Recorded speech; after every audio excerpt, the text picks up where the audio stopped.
May 17th, 1998, a day that will forever live on in the history of the New York Yankees. That, of course, being the day David Wells throws the first regular season perfect game in team history. However, Wells' feat is perhaps better well known for the night of debauchery he went on before first pitch of that very contest against the Minnesota Twins. By Boomer's accounts, he showed up to Yankee Stadium drunk a few hours before a 1:36 p.m. first pitch. He then spent a couple of hours trying to show up through a horrendous bullpen session that he actually ended early because it was going so poorly, and was as hungover as all hell once game time finally arrived on a somewhat chilly day at Yankee Stadium in May. Now, the reason Wells was in such bad shape for this start is the night before he went out drinking with the Saturday Night Live cast as they were doing one of their legendary after parties. In fact, Jimmy Fallon and Seth Meyers were just a few of the folks to have attended. It is certainly a great story. It also happens to be one that does not check out in the slightest, as 1997-1998 female music superstar Sarah McLachlan might say,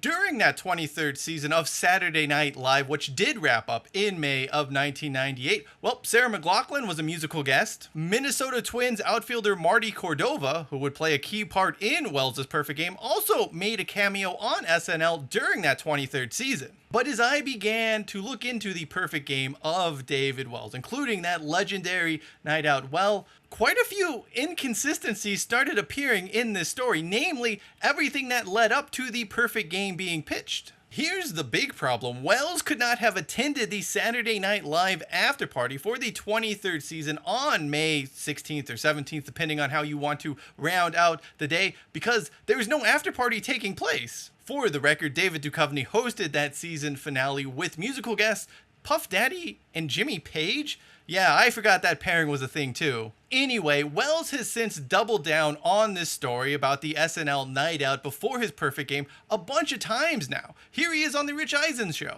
I went and saw the show. I don't think I could tell you who was hosting, who even hosted it, to be honest with you.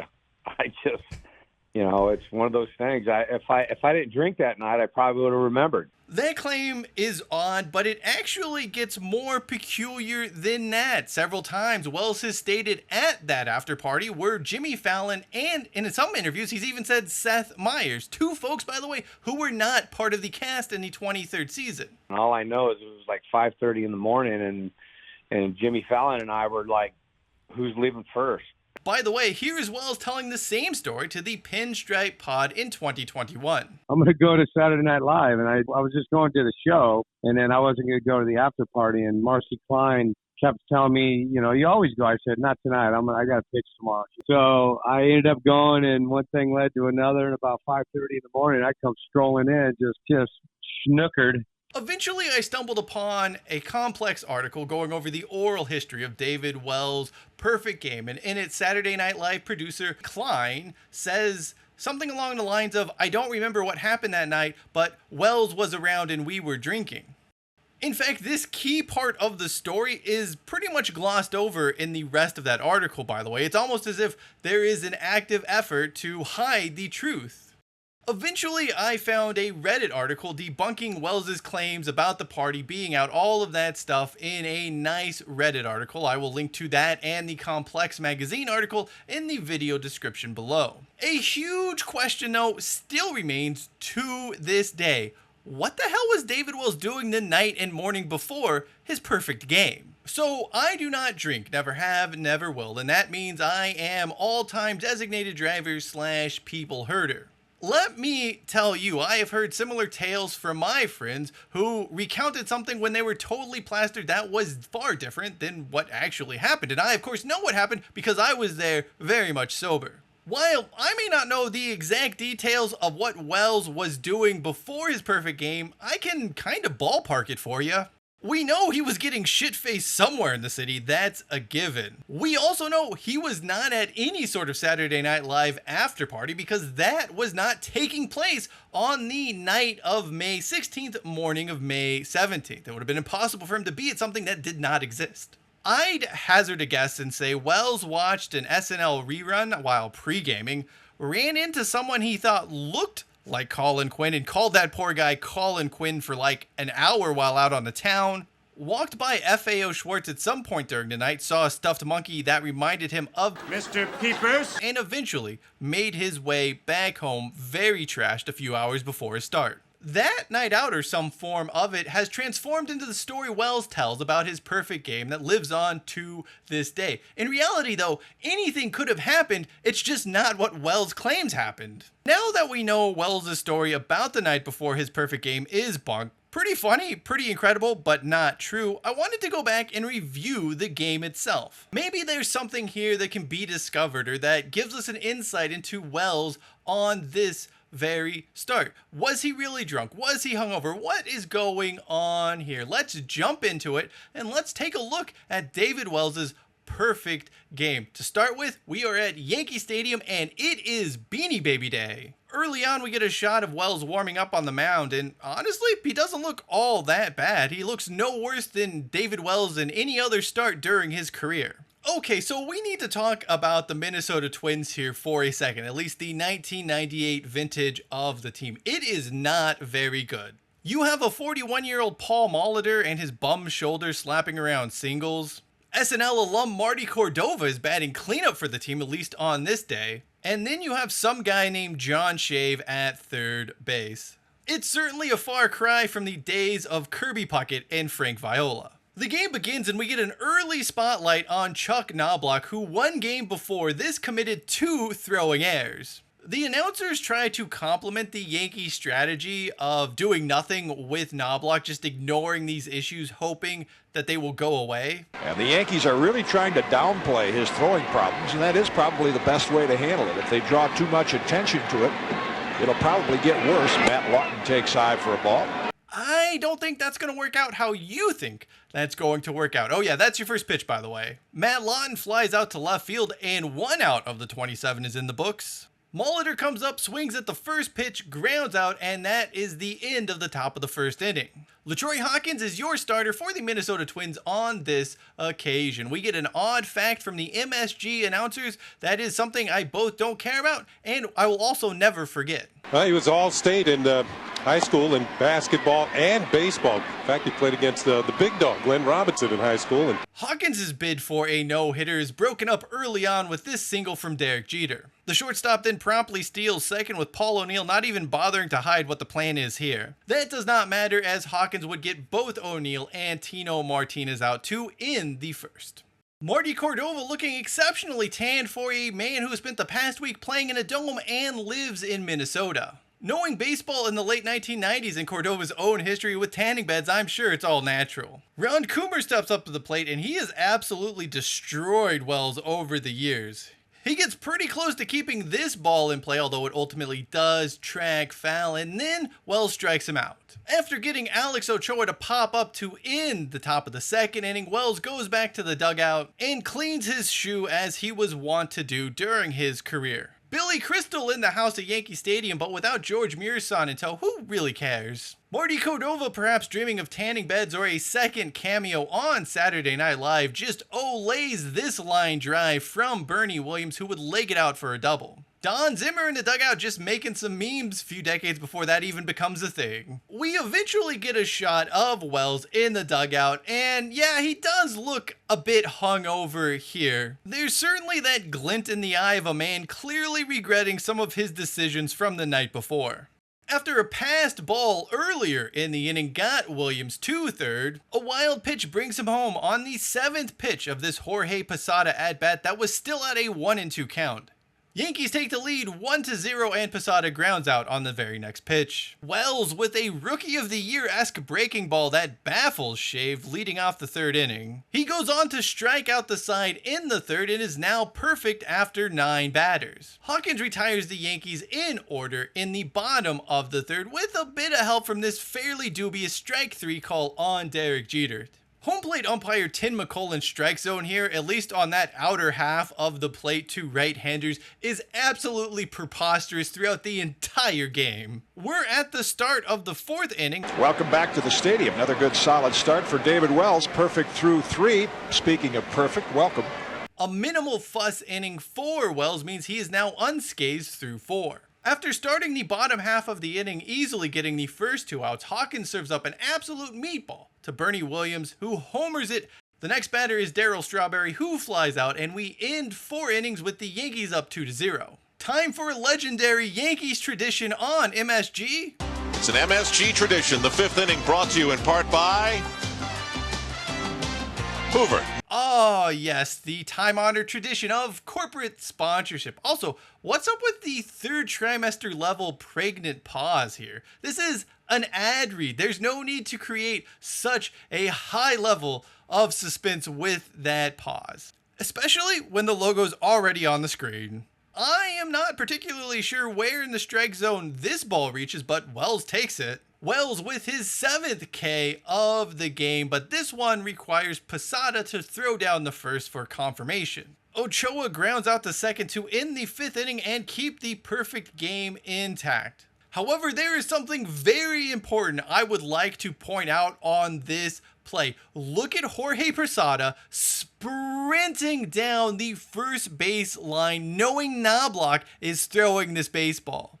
As Wells walks back to the dugout, he looks more or less just about every other guy in the world who is hungover and just trying to get through a shift at work. An uneventful bottom of the 5th for Hawkins, although I am not really sure where Shave was going on this foul ball. Pat Mears has his back though, and it doesn't really matter. It's a very awkward looking play though, nonetheless. Wells is just mowing down the Twins at this point in the game. First, he gets Shaved to strike out. Then he gets Valentin with a looping curveball that's an absolute joy to watch. David Wells has now retired 18 in a row as Pat Mears flies out. For his part, Hawkins is actually pitching really well against the Yankees on this day. He retires the side in order in the bottom of the 6th inning, including striking out Derek Jeter for a 2nd time. Wells begins the 7th frame with a little chin music of the very, very slow variety. As Torrey sits lifeless in the dugout, Brent Gates grounds out the first, and fans are really starting to get into things now. Molitor then strikes out to end the 7th inning, and the fans are going absolutely crazy. It is wild. The roar here is very loud. Here's the payoff pitch. Swung on and missed, strike 3. Settle down though, it's only the 7th inning. We still have a ways to go here. Bernie Williams hits his 2nd double of the game. He is then driven home by Darryl Strawberry, thanks in large part to some pretty slick fielding here from Marty Cordova. Cordova gets so lost during this play that Strawberry ends up with a stand-up triple. Okay, so in Cordova's defense here, there does look to be some fan interference on the play, but it's also impossible to not notice Cordova is clearly not looking at the ball and has his eyes closed as he approaches the wall. Plus, it is Yankee Stadium where this kind of thing is just allowed to happen for whatever reason during the 1990s. In the aftermath of all of this, Tom Kelly just comes out and has this really slow, plodding conversation with the umpire about the fan interference that wasn't called. In a normal game, this probably wouldn't be a big deal, but it does feel kind of a dick move by Kelly on this part to just slow down things to such an extent while Wells is spinning a perfecto. Even if he's on the opposite team, like, come on, have some respect for the game here. Kelly does eventually go back to his dugout after not changing anyone's mind. Chad Curtis then gets a ball past Mears at short, who's on the infield grass to protect the run from scoring. That drives in Strawberry, and the Yankees are now up 4-0. Curtis with a really wonky looking delayed steal here. That proves to be relevant as both Posada and Brocious are out to win the 7th. That ends the day for LaTroy Hawkins. He's probably a little unlucky to have given up 4 earned runs in this contest, especially considering just how bad Marty Cordova was in the field on this day. He did toss 123 pitches during the start, which seems wild in a modern day contest to allow a starter to throw 123 pitches in 7 innings. It was also 3 more pitches than Wells throws in his entire perfect game. And just for context, David Cone in his perfect game the following season would only throw 88. Speaking of Wells, he has a 12-pitch 8th inning with Cordova here grounding out. We get a fairly scary moment here as far as breaking up the perfect game. Chuck Knobloch gets eaten up by this hard shot from Coomer, but recovers to make the throw to first. a phrase that will not be said all that often during Knobloch's time in New York. Ochoa pops out, and we are now 3 outs away from one of the most unlikely perfect games in history. Dan Nolte replaces Hawkins, and he gets Knobloch to pop out before walking Jeter. He is then replaced by Greg Swindell from the bullpen, who gets O'Neill to strike out, and then Tino Martinez has a pretty long at-bat that goes 8 pitches. During Martinez's time at the plate, we get another shot of Wells back in the dugout, and he just looks like a guy who's ready to get everything over. I mean, he's focused, he knows what's in front of him, but he also looks like a dude who's pretty hungover right now. Shave takes Wells to 6 pitches to open the 9th inning. It takes a while, but he eventually gets the seldom used third baseman to pop out to right. By the way, during the top of the 9th inning, the Minnesota Twins players are doing just about every Little League superstition they can think of to try and break this thing up. You have rally caps going, players are pulling their pants up. I mean, anything for a hit, anything to not be the victim of a perfect game. Javier Valentin opens the next at-bat by taking a ball. Wells gets ahead of the count 1 and 2, eventually striking him out, although Posada does need to clean things up by tagging him out. Pat Mears is the last man standing between David Wells and perfection, and he sure as hell is not waiting around taking pitches. He hacks at the first pitch, which he definitely should have done better with. Seriously, this could be the worst pitch Wells throws all day. It is just in the strike zone, ready to be hit, and Mears can only foul it off. The next pitch is popped up harmlessly. Paul O'Neill secures the ball. There you have it. David Wells has pitched a perfect game. Wells is slightly confused, very hungover, but he has managed to throw the first regular season perfect game in New York Yankees history. Shortly after this, you can see he's got a second win. I don't know about booting, but Wells is ready to rally. And rally, he did. Wells has gone on record to say that after throwing the perfect game, he went on another monster rager. The game ended a little after 4 p.m. local time, and Wells was just out until 4 a.m. the next morning tearing shit up. Although, if we're being honest, who knows exactly what the hell Wells was doing or did after throwing the perfect game, because we don't know what he did before throwing the perfect game. All things considered, I do think it's fairly safe to say David Wells did get drunk the night before his perfect game start. He was clearly hungover during this contest, although how bad, I don't really know. When you go back and you look at all of the things said about this contest, many players, many folks connected to it say, well, it's believable, it could have happened, but there isn't a lot of firm details on just the level of drunkenness Wells was at when he got to the stadium. There's definitely no understanding of just how hungover Wells was. He was hungover, but was it this extreme hangover? Was he just nursing it? It's not really known. Even then, though, I still think this is one of baseball's epic legendary stories, even if it just happens to be a myth. Look, we'll never know what happened with Wade Boggs on that plane ride and how many beers he drank before going 3 for 5. We'll never know what the hell David Wells did during that night before pitching the perfect game. That, though, is kind of what makes baseball special. It's these random feats of greatness that are accomplished during circumstances no mere mortal could ever do. The most infamous perfect game in Major League Baseball history, it's a lie. We know it didn't happen as Wells said it happened. And you know what? The thing is, who cares? It's still a great story. Half of baseball history is simply embellishment or lies anyway. What makes this any different than all of that? Thank you for watching this video. To learn about the pitcher with 17 wins and an ERA over 5, video upper right hand corner of your screen is the place to go. And for more classic sports reviews, playlist lower right hand corner of your screen. Until next time, I am Cheyenne Hollis. This is the Touchback, and as always, hashtag take it out to the 25.